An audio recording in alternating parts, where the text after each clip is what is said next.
9Grainsకి స్వాగతం. ఇప్పుడు మనం ఆంధ్ర చేపల పులుసు చేసుకుందాం. ఈ చేపల పులుసు మీరు కూడా చేసి చూసి టేస్ట్ చూసి మీకు నచ్చినట్లయితే లైక్ చేయండి, షేర్ చేయండి, కామెంట్ చేయండి.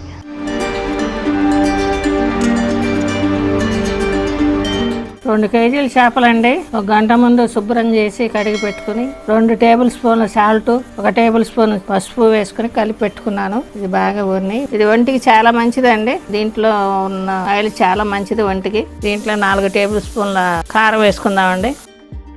ఇది కలిపి పక్కన పెట్టుకుందామండి. స్టవ్ ముట్టించి గిన్నె పెట్టుకున్నానండి. దీంట్లో 50 గ్రాముల ఆయిల్ వేసుకున్నాను. ఆయిల్ కాగిందండి. 3 పచ్చిమిర్చి, 2 మీడియం సైజు ఉల్లిపాయలు సన్నగా కోసుకున్నానండి. ఇది బాగా వేగనిద్దాం. బ్రౌన్ కలర్ వచ్చే వరకు వేగాలి. కొంచెం రంగు మారిందండి.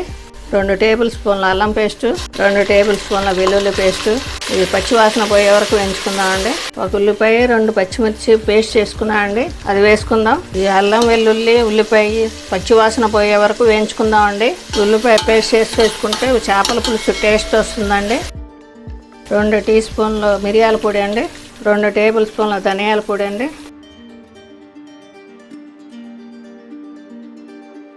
ఇప్పుడు చేప ముక్కలు వేసేసుకుందామండి. చేప ముక్కలు వేసినాక జాగ్రత్తగా తిప్పుకోవాలండి, చితకకుండా. 2 నిమిషాలు ఇట్లా వేయించుకుంటే చాలు. పులుసు పోసుకుందాం. తర్వాత కొంచెం నిమ్మలంగా కదుపుకుందామండి. ఇట్లాగా 50 గ్రాములు చింతపండు నానబెట్టి పులుసు పిండుకున్నానండి. ఇది పోసేసుకుందాం. ఇది నిమ్మలంగా కదుపుకుందాం అడుగు నుంచి.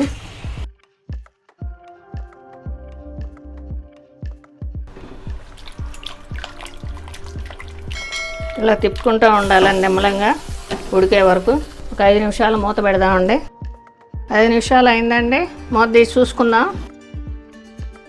దీంట్లో గరిటె పెడితే చితికిపోతాయి. ఇలా తిప్పుకోవాలండి నిమ్మలంగా.